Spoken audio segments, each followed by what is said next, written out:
পূর্ণ নিষ্পত্তিতে 2500 টাকার চেক প্রদান। অপর নিকট থেকে 2500 টাকা পেয়ে সুজনকে প্রদান করা হলো।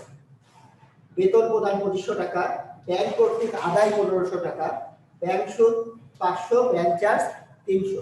আমাদেরকে কি করতে হবে? 3 ঘরা নন্দান বই। সুপ্রিয় শিক্ষার্থীবৃন্দ, আমরা তাহলে ছকটা টেনে ফেলি 3 ঘরা নন্দান বইয়ের।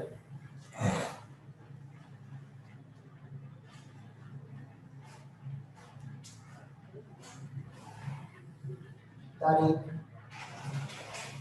বিবরণ, রসিদ পৃষ্ঠা, খতিয়ান পৃষ্ঠা, টাকার ঘর 3টা।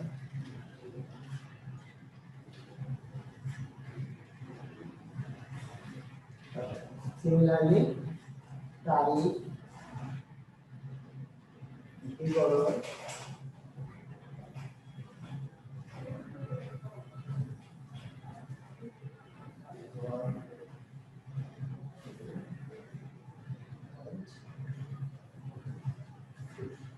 ঠিক আছে? আমরা ছকটা টেনে নিলাম। এবার হচ্ছে ঘরগুলোর নাম দিয়ে টাইটেল দিয়ে। এটা কি? তারিখ। এটা হচ্ছে আমার বিবরণ। এটা হচ্ছে আমার রসিদ নং। এটা হচ্ছে খতিয়ান পৃষ্ঠা। এরপরে আছে নগদ, ব্যাংক, বাট্টা, আবার তারিখ, বিবরণ, ভাউচার নং, খতিয়ান পৃষ্ঠা, নগদ, ব্যাংক, বাট্টা। সুপ্রিয় শিক্ষার্থীবৃন্দ, তোমাদেরকে এখানে একটা বিষয় আমি বলে রাখি, সেটা হচ্ছে অনেকে কিন্তু বাট্টা, নগদ, ব্যাংক এই সিরিয়ালেও লিখে থাকে, সেটাও সঠিক, লিখতে পারবে, কোনো সমস্যা নেই। নগদ, ব্যাংক, বাট্টাও লেখা যেতে পারে, আবার চাইলে হচ্ছে বাট্টা, বাট্টা, নগদ, ব্যাংক এটাও লেখা যেতে পারে। ওকে, এবার হচ্ছে আমরা কি করি? টাইটেল দিয়ে দিই।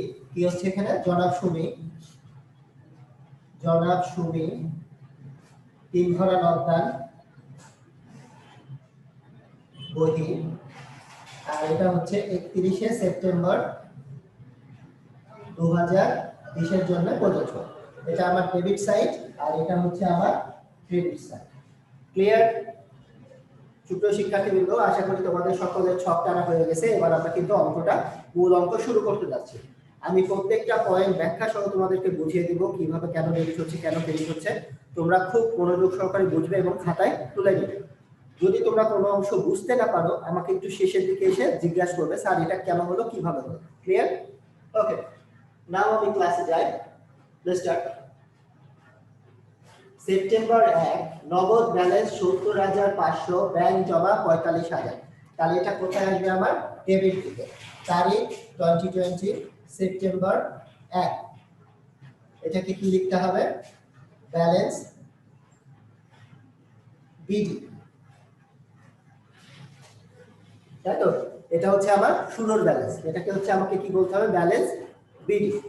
ওকে, তাহলে আমার ব্যালেন্স বিডিতে নগদে আছে 70,500, 70,500, আর ব্যাংকে আছে 45,000। ব্যাংকে আছে 45,000। আমরা দুইটা লিখে ফেলি। নগদেরটা নগদে দিয়ে দিলাম, ব্যাংকেরটা ব্যাংকে পোস্টিং করলাম। ওকে, এবার বলছে 2 তারিখ পণ্য ক্রয় নগদে 30,000 আর ধারে হচ্ছে 10,000। পণ্য ক্রয় নগদে 3,000, ধারে 10,000। আচ্ছা, এটা 9,500 করে দাও। তাহলে আমরা জানি কি, নগদান বইয়ে ধারের অংশ অন্তর্ভুক্ত হয় না। নগদান বইয়ে ধারের অংশ অন্তর্ভুক্ত হয় না। শুধুমাত্র কি হবে? নগদ বা চেক, বা হচ্ছে নগদ বা চেকের মাধ্যমে যে লেনদেনটা হচ্ছে সেই অংশটা আমরা অন্তর্ভুক্ত করব। তাহলে এখানে যে ধারে 10,000 টাকা আছে এটা কিন্তু অন্তর্ভুক্ত হবে না। আচ্ছা, পণ্য নগদে ক্রয় করার ফলে আমার টাকা আসছে না যাচ্ছে? নগদ টাকা আমার ডেবিট হচ্ছে না ক্রেডিট হচ্ছে? বলো তো। নগদান হিসাব কিন্তু আমার ক্রেডিট হচ্ছে। আমার যাবে দ্বারা কি হয় বলতো? ক্রয় হিসাব ডেবিট, নগদান হিসাব ক্রেডিট। তার মানে নগদান হিসাব হচ্ছে কিন্তু আমার ক্রেডিট। ইটস মিন আমাদেরকে এটা ক্রেডিটে লিখতে হবে। তাহলে ক্রেডিট লিখে আমরা লিখি 2020 সেপ্টেম্বর 2 ক্রয় হিসাব, ক্রয় হিসাব। ক্রয় হিসাব নগদে হচ্ছে 3000 টাকা, তাহলে আমরা নগদের ঘরে লিখে দিলাম 3000 টাকা। ক্লিয়ার? আবার 1 তারিখ হলো, 2 তারিখ হলো। এবার বলছেন 5 তারিখ, পণ্য বিক্রয় 60,000 টাকা, নগদে 25,000 টাকা। আমি 60,000 টাকায় বিক্রি করেছি, কিন্তু 25,000 টাকা আমি নগদ পেয়েছি। তাহলে বলো তো কি হলো, আরো কিন্তু 35,000 টাকা রয়ে গেছে, তাই না?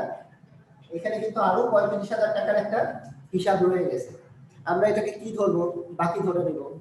যেহেতু কোনো কিছু মেনশন করা নাই, কোনো কিছু উল্লেখ করা নেই, তাহলে যেটার কথা বলা থাকবে না সেটা আমরা ধরে নেব যে এই অংশটা আমার বাকির ঘরে রয়েছে। ওকে, তাহলে আমরা এখন কি করব?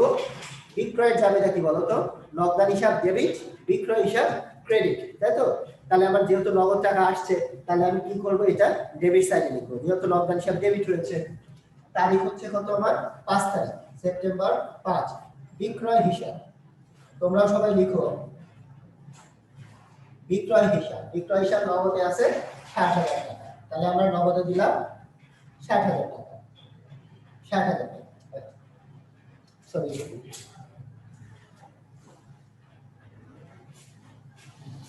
নগদে দিব হচ্ছে 25,000 টাকা। ঠিক আছে?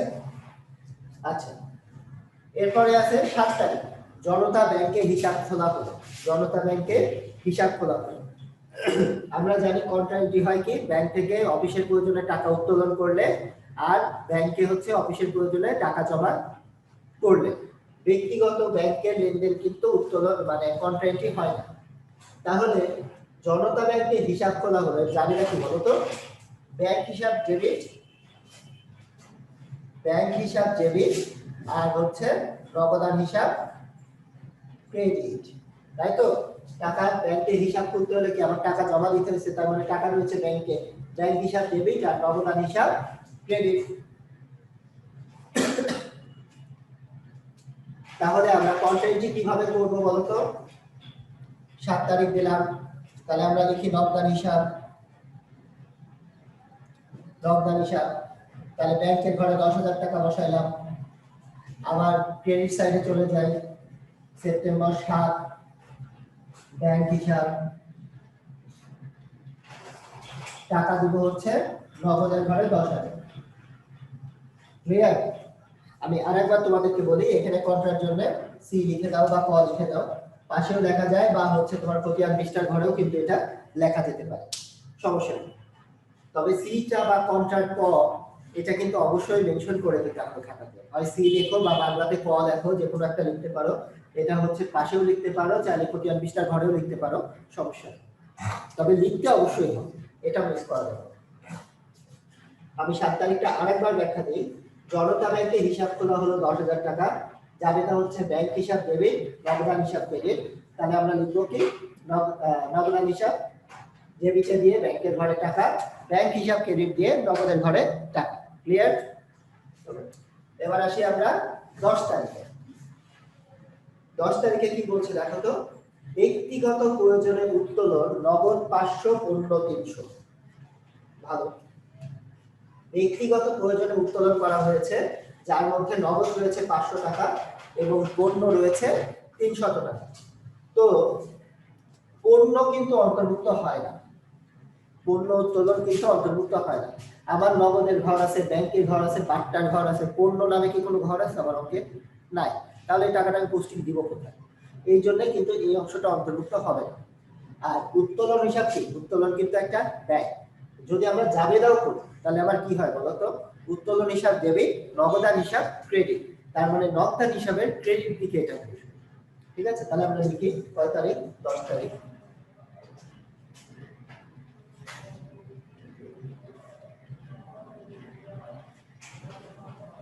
উত্তোলন হিসাব কত টাকা? নগদ 500 টাকা, নগদ এখানে 500 টাকা। ক্লিয়ার? ওকে, এটাও শেষ। এরপরে আসি কি 12 তারিখ, কি বলছে?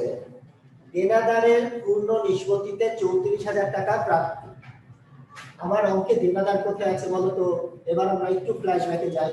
এই দেখো 5 তারিখ, 5 তারিখে যে আমি বিক্রি করছিলাম সেখানে আমার 35,000 টাকা বাকি ছিল। এই বাকি কিন্তু তার মানে দেনাদারের বাকি কি, দেনাদার, বিক্রয়ের বাকি হচ্ছে আমার দেনাদার, বিক্রয়ের বাকি হচ্ছে আমার দেনাদার। এখন এইখানে যে আমি 35,000 টাকা বাকি রাখছিলাম, সেই ব্যক্তি আমাকে পূর্ণ নিষ্পত্তিতে 34,000 টাকা প্রদান করলো। পূর্ণ নিষ্পত্তি এটা একটা নতুন শব্দ। পূর্ণ নিষ্পত্তি কথাটা একটা সহজ সরল ব্যাখ্যা দিতে হবে। ব্যাখ্যাটা হচ্ছে, আমি কারোর কাছ থেকে 10,000 টাকা পাবো, কিন্তু সে আমাকে বলছে আমি 10,000 টাকা দিতে পারবো না। তো আমি বললাম আপনি কত দিতে পারবেন? সে বললো যে আমি 9,000 টাকায় সব মিলায় দিতে পারবো, কিন্তু আমার এর বেশি দেওয়া সম্ভব না। তো প্রকৃতপক্ষে আমি পাই কি, তার কাছে 10,000 টাকা, কিন্তু সে আমাকে প্রদান করছে কত, 9,000 টাকা। এই যে অতিরিক্ত 1,000 টাকা গ্যাপ গেল, এটা কি হবে? এটা হচ্ছে বাট্টা হিসাবে গণ্য হবে। আর পূর্ণ নিষ্পত্তি কেন বলা হচ্ছে? এই লেনদেনটা এখানে সমাপ্ত করা হবে, অর্থাৎ এই পরবর্তী এই 1,000 টাকার জন্য আমি বা সেই ব্যক্তি কোনো দায় আর থাকবে না, অর্থাৎ পূর্ণ নিষ্পত্তি হয়ে গেল, কমপ্লিটলি সেটেলড। ওকে, তাহলে পূর্ণ নিষ্পত্তিতে আমরা 34,000 টাকা পেয়েছি, তার মানে আমার কি, রপ্তান হিসাব ডেবিট, দেনাদার হিসাব ক্রেডিট। তাহলে আমরা 12 তারিখ ডেবিটে লিখে ফেলি, 12 তারিখ দেনাদার হিসাব, 12 তারিখ দেনাদার হিসাব কত টাকা, 34,000 টাকা। যেহেতু নগদ ব্যাংক কিছুই বলেনি, আমরা নগদে অন্তর ইনপুট দেব। আর হচ্ছে পূর্ণ নিষ্পত্তিতে 34,000, আমি পাইতাম কত, 35,000। আমি আমার দেনাদারের কাছ থেকে প্রাপ্য ছিল 35,000, সে আমাকে দিয়েছে কত, 34,000। তার মানে সে 1,000 টাকা কিন্তু কম দিয়েছে।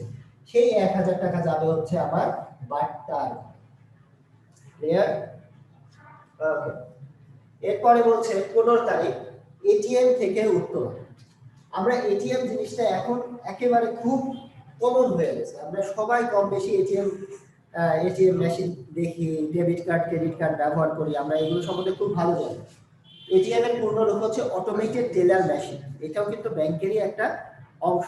আমরা যেমন চেকে লেনদেন করি, সেই রকম কিন্তু হচ্ছে এটিএম মেশিনের মধ্যেও লেনদেন করতে পারি। আমরা ক্যাশ উইথড্র করতে পারি, আবার কিছু কিছু হচ্ছে এটিএম বুথ আছে যেগুলোর মাধ্যমে, ডাচ বাংলা ব্যাংকের বেশি আছে, যার মাধ্যমে আমরা কিন্তু আবার ক্যাশ ডিপোজিটও করতে পারি এটিএম। তো এটিএম থেকে যে উত্তোলন করা হলো, এটাও কিন্তু one kind of banking transaction, এটাও কন্ট্রা হবে। ঠিক আছে, তাহলে টাকা তোলা হলো, যাবেটা কি হচ্ছে, ব্যাংক থেকে টাকা তোলা হলো, রপ্তানি হিসাব ডেবিট,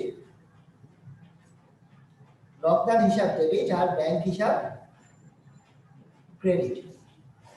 ঠিক আছে, এটিএম থেকে টাকা উত্তোলন করা হলো 2,000 টাকা, তাহলে এটা যাবেটা হচ্ছে রপ্তানি হিসাব ডেবিট এবং ব্যাংক হিসাব ক্রেডিট। এটাও কিন্তু আমাদের এখন কন্ট্রা করতে হবে। তাহলে আমরা কন্ট্রা করি, 15 তারিখ আসে, ব্যাংক হিসাব ডেবিটে নগদের ঘরে টাকা 2,000, আবার অপোজিটে হচ্ছে 15 তারিখ লকডাউন হিসাব, টাকা বলবে কোথায়, ব্যাংকের ঘরে 2,000। ক্লিয়ার? এই বিষয়টা একটু খেয়াল রাখবা। এটিএম কার্ডে উত্তোলন, ডেবিট কার্ডে উত্তোলন, ক্রেডিট কার্ডের মাধ্যমে উত্তোলন, অর্থাৎ এই জিনিসগুলোও কিন্তু কন্ট্রাএন্ট্রি হবে, অর্থাৎ এইগুলো কিন্তু one kind of banking transaction. Clear? আচ্ছা, তাহলে এটাতেও কিন্তু আমাদের সি মেনশন করে দিতে হবে, কন্ট্রাএন্ট্রি। আচ্ছা, এরপরে আসি হচ্ছে 16 তারিখ। 16 তারিখ কি বলছে, একটু পরিষ্কার করে লিখি।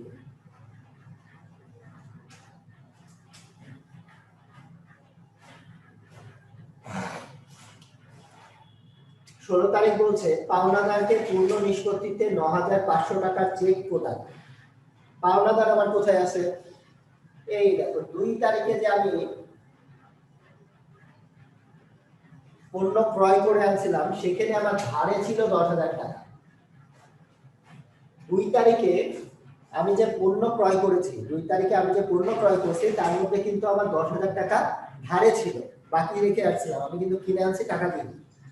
এখন সেই ব্যক্তি অর্থাৎ ক্রয়ের জন্য কি পাওনাদার, আমি যাকে টাকা দিইনি সেই ব্যক্তি হচ্ছে আমার পাওনাদার, সে আমার কাছে পাবে, তাই সে আমার পাওনাদার। তাহলে পাওনাদারকে পূর্ণ নিষ্পত্তিতে 9,000 টাকার চেক প্রদান করে দিলাম, সে আমার কাছে 10,000 টাকা পেত, আমি তাকে 9,500 টাকার চেক প্রদান করবো পূর্ণ নিষ্পত্তিতে, কমপ্লিট সেটেলমেন্ট। তার মানে 10,000 টাকা 9,500 টাকা প্রদান, 500 টাকা রয়েছে কি বাট্টা। টাকা কি করেছি আমি প্রদান করেছি, তাহলে আমার হচ্ছে কি হচ্ছে ক্রেডিট সাইডে যাবে।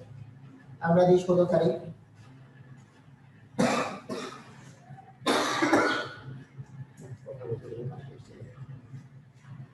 পাওনাদার হিসাব, পাওনাদার হিসাব। পাওনাদার হিসাবে আমার কি আছে দেখো তো, 9500 টাকার আমি চেক দিয়েছি, তাহলে টাকা বসবে কোথায় আমার ব্যাংকে। 9500 টাকা ব্যাংকে আসলো।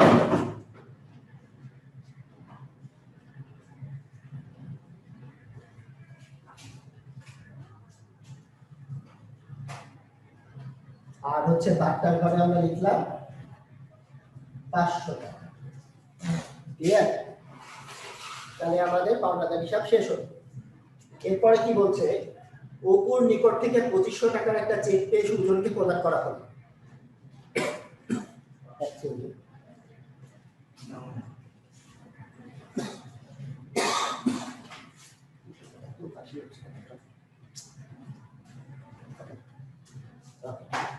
দেখো 20 তারিখে কি বলছে, অপুর নিকট থেকে 2500 টাকার চেক পেয়ে সুজনকে প্রদান করা হলো।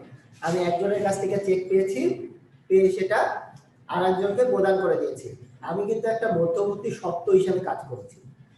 এইটা বলতো জাবেদা কি হবে? এই জাবেদাটা মনে রাখার একটা সহজ উপায় আছে। একটা ট্রানজেকশন বা একটা লেনদেন যদি 10 জনের মধ্যে হয়ে থাকে, ঠিক আছে, মনে করো এ বি কে দিল, বি সি কে দিল, সি ডি কে দিল, ডি ই কে দিল, এই রকম অনেক জনের মধ্যে ট্রানজেকশনটা হচ্ছে, একটা চেক 10-12টা হাত ঘুরে গেছে, তখন আমরা কি করব, জাবেদাটা কিন্তু 10-12 জনকে ইনপুট দিতে হয় না। সর্বশেষ যে ব্যক্তির হাতে আছে সে হবে ডেবিট, আর যে ব্যক্তি শুরু করেছিল সে হবে ক্রেডিট। বুঝছেন? এইটা চেকটা কার কাছে আছে এখন? সুজনের কাছে। তার মানে আমার সুজন হবে ডেবিট, আর হচ্ছে অপু যে শুরু করেছিল সে হবে ক্রেডিট, অপু হবে ক্রেডিট। ঠিক আছে? সুজন হবে ডেবিট আর অপু হবে ক্রেডিট। অর্থাৎ গ্রহণকারী পক্ষ সর্বশেষ যে ব্যক্তির হাতে রয়েছে সে হবে আমার ডেবিট, আর যে ব্যক্তি শুরু করেছিল সে হয়ে যাবে ক্রেডিট। ওকে, এখন একটা বিষয় বলি, চেক পেলে আমরা কি জানি? চেক পেলে ব্যাংক, চেক প্রদান করলে ব্যাংক। চেকের ট্রানজেকশন হলে আমার তো ব্যাংকের জন্য ঘর দেওয়াই রয়েছে, আমি চেকে ট্রানজেকশন করছি, আমি ব্যাংকের ঘরে ইনপুট দিব না। যেই চেক আমি পেয়ে তৎক্ষণাৎ যদি অন্য কাউকে প্রদান করি, সেটাও কিন্তু আমার কাছে নগদের মতো, মানে নগদের স্বরূপ কাজ করবে।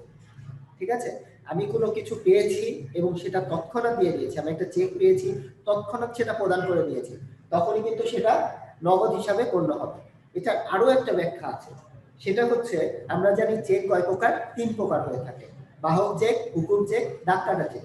বাহক চেক, হুকুম চেক, দাগ কাটা চেক। যদি বাহক চেক বা হুকুম চেকের মাধ্যমে লেনদেন করা হয়ে থাকে সেগুলো কিন্তু নগদ হিসাবেই গণ্য হয়। তবে দাগ কাটা চেক যদি হয় সেটা অবশ্যই ব্যাংকে বসবে। তোমাদের জন্য বিষয়টা কতটা সহজ করে বুঝাইতে পারলাম জানি না, আমি আরেকবার একটু বলি। চেক নরমালি 3 রকম হয়ে থাকে, একটাকে বলে বাহক চেক, একটা হুকুম চেক, একটা হয় দাগ কাটা চেক। বাহক চেক হচ্ছে সাধারণত একজন ব্যক্তি আরেকজনকে যে প্রদান করে থাকে সাধারণ লেনদেনের জন্য, সেটা হচ্ছে বাহক চেক। হুকুম চেক কি? আমি যদি অন্য কাউকে টাকা প্রদান করার জন্য লিখে দিই তার নাম চেকে, সেটা কিন্তু হবে হুকুম চেক। অর্থাৎ আমি ব্যাংকে হুকুম দিচ্ছি মিস্টার এক্স কে টাকা প্রদান করেন। আর দাগ কাটা চেক কি? চেকের উপরে এই রকম আড়াআড়ি হলো দাগ কাটা থাকে, সেখানে লেখা থাকে, এই দাগ কাটার মধ্যে লেখা থাকে অ্যাকাউন্ট পে অনলি। সেই চেকের মধ্যে লেখা থাকে অ্যাকাউন্ট পে অনলি। ওই চেকগুলো কিন্তু শুধুমাত্র ব্যাংক হিসাবের মাধ্যমেই লেনদেন করতে হবে, দ্বিতীয় কোনো ওয়ে কিন্তু থাকে না। তো উপর কাছ থেকে আমি চেক পেয়েছি, তাহলে আমরা লিখবো 20 তারিখ। এটা আমার ডেবিটেও হবে, ক্রেডিটেও হবে। অপু হিসাব,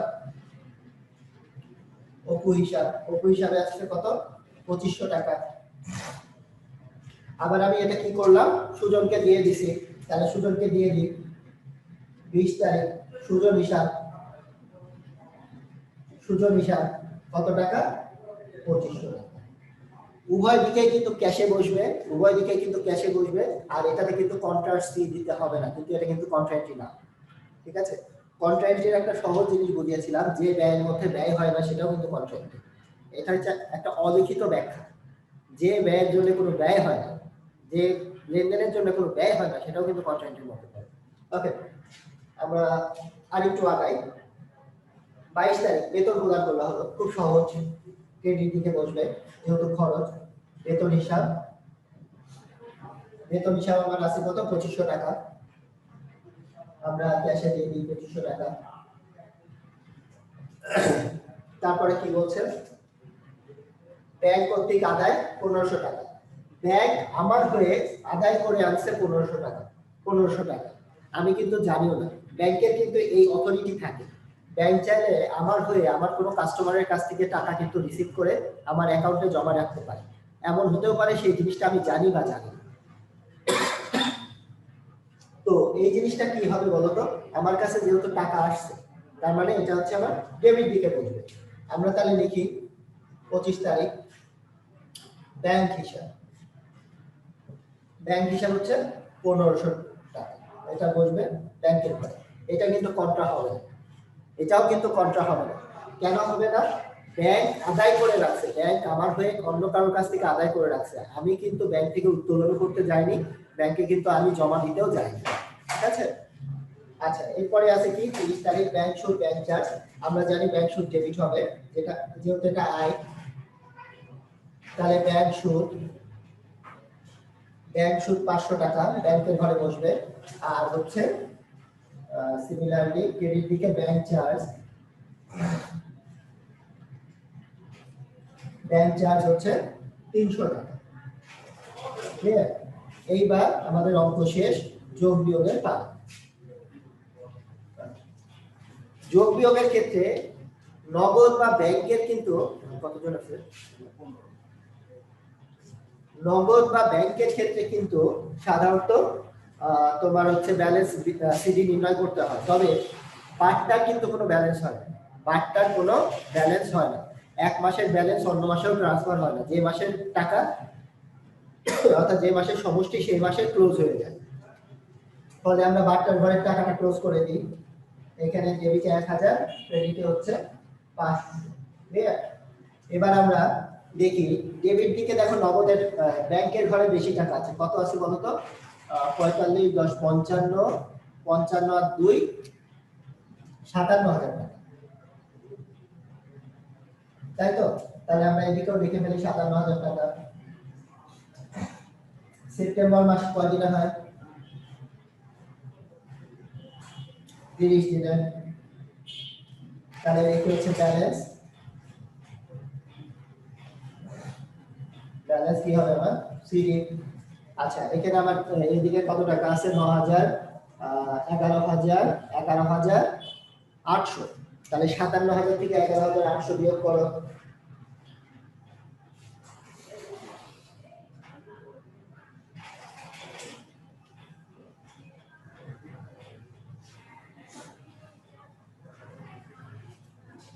$45,200।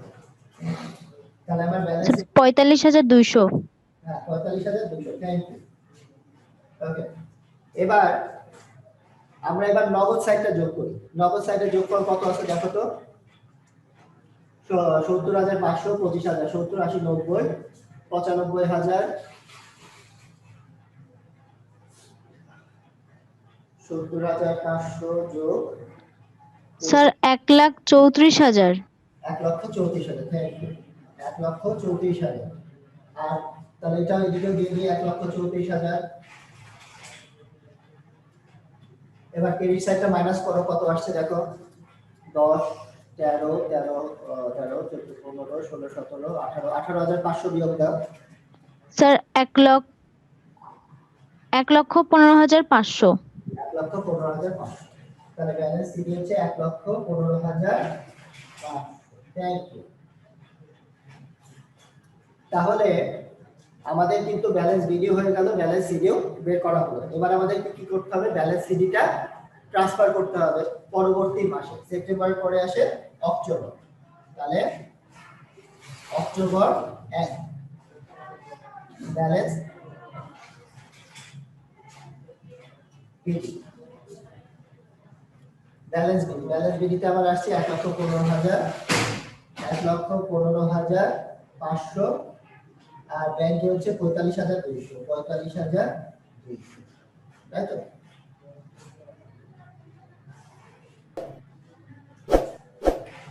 ক্লোজ। এখানে কিন্তু ক্লোজ হয়ে গেল, তবে একটা বিষয়,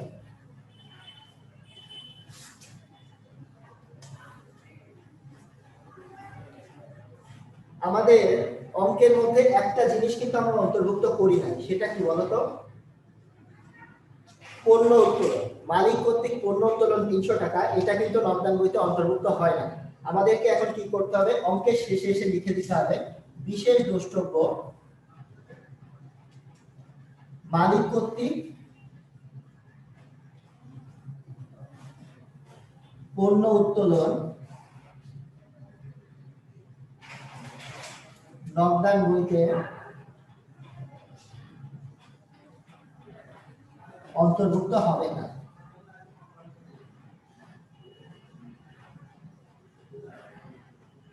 হবে, ঠিক আছে?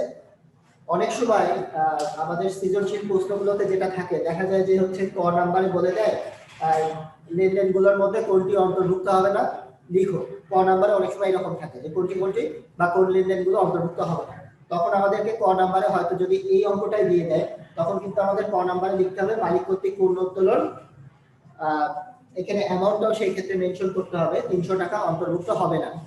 তবে যদি ক নাম্বারে এই ধরনের কোনো প্রশ্ন দেওয়া না থাকে, তখন হচ্ছে কি আমার মূল অঙ্কের শেষে এসে বিশেষ দ্রষ্টব্যটা কিন্তু অবশ্যই উল্লেখ করে দিতে হবে, মেনশন করে দিতে হবে যে এটা অন্তর্ভুক্ত হবে না। এটা যেমন একটা আছে, একটার অধিক যদি থাকে সেগুলো 1 2 3 4 করে আমাদেরকে মেনশন করতে হবে। সুপ্রিয় শিক্ষার্থীবৃন্দ, আশা করি আজকের অঙ্কটা তোমরা খুব ভালোভাবে বুঝতে পারছো। কোনো জায়গায় তোমাদের কারোর যদি কোশ্চেন থাকে একটু বলতে পারো।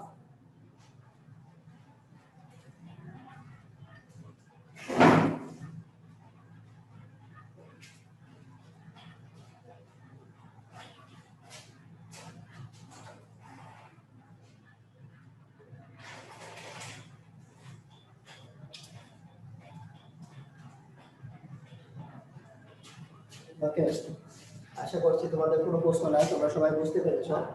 আচ্ছা, আমি তোমাদের জন্য আজকে একটা হোমওয়ার্ক দিচ্ছি, ঠিক আছে? আমি এটা বোর্ডটা প্রিন্ট করলাম।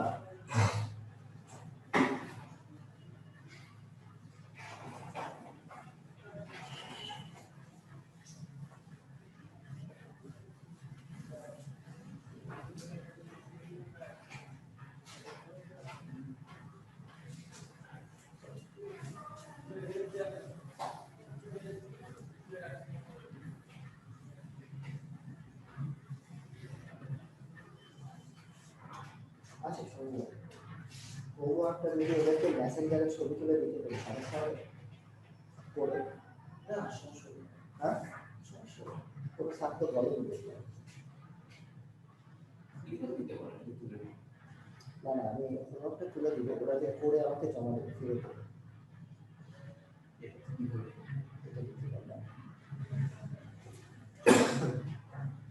শিক্ষার্থীবৃন্দ, তোমরা একটু হোমওয়ার্কটা তুলে নাও, আমি প্রশ্নটা লিখছি। হোমওয়ার্ক নাম্বার 2, এর আগে একটা দিয়েছিলাম আমাকে। জনাব আসলাম 2021 সালের জানুয়ারি মাসে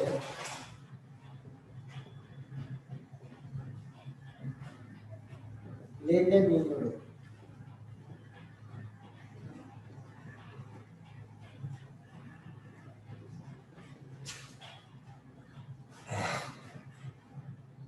জানুয়ারি 1, আমি মুখেও বলছি, তোমরা একটু দ্রুত তুলে নেবা, কারণ আমাদের সময় হয়তো আমরা খুব বেশি পাবো না, হয়তো 5 মিনিট সময় পাবো।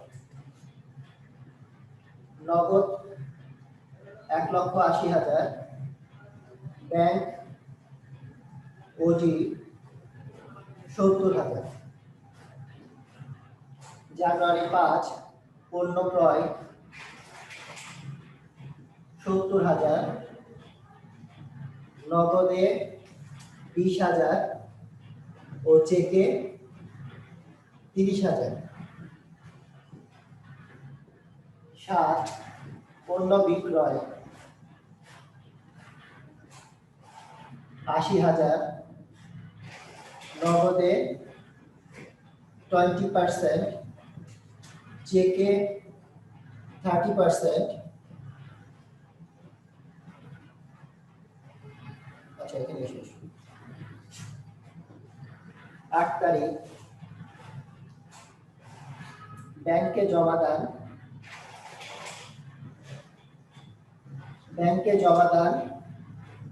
৮০,৫০০। ৯ তারিখ ব্যাংক থেকে ব্যক্তিগত ১০,০০০ ও কারবারের জন্য ৫,০০০ টাকা উত্তোলন।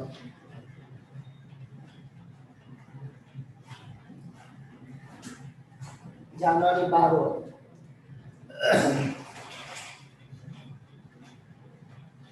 সুমিকে ১০,০০০ টাকা বেতনের নিয়ম।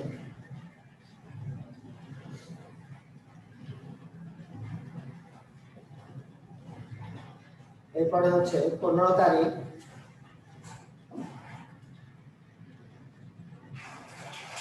দেনাদারের নিকট থেকে প্রাপ্য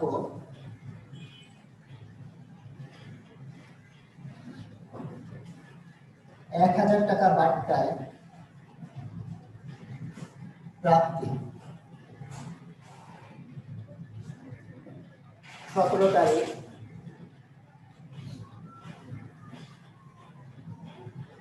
প্রাপ্য বিলের অর্থ ব্যাংক কর্তৃক আদায়।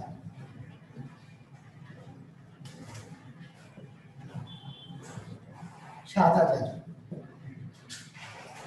এরপরে হচ্ছে ১৯ তারিখ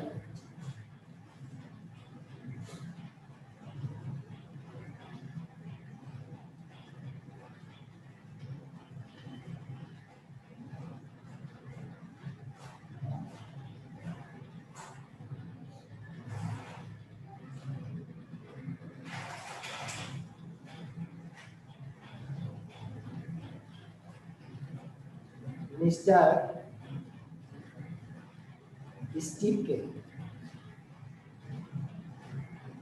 স্টিভকে নগদ প্রদান ৫,০০০ ও চেকে প্রদান ৭,০০০। ২০ তারিখ জনি ট্রেডার্স থেকে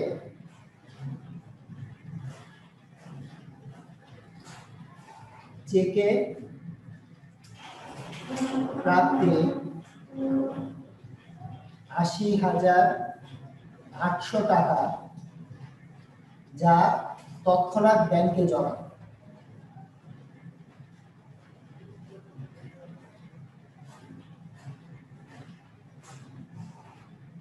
জনি ট্রেডার্সের নিকট থেকে প্রাপ্তি ৮০,০০০ টাকা, যা তৎক্ষণাৎ ব্যাংকে জমা দেওয়া হলো। ২৫ তারিখ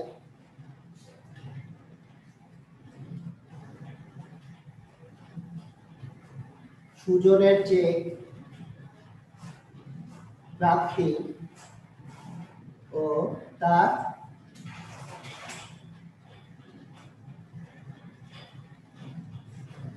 পুষ্পকে প্রদান ৩,০০০ টাকা।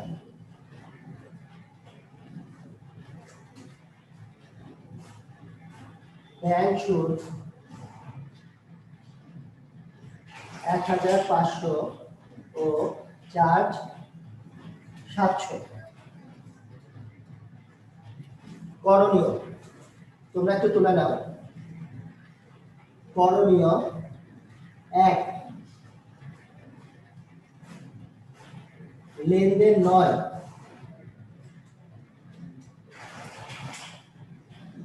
এর সমষ্টি।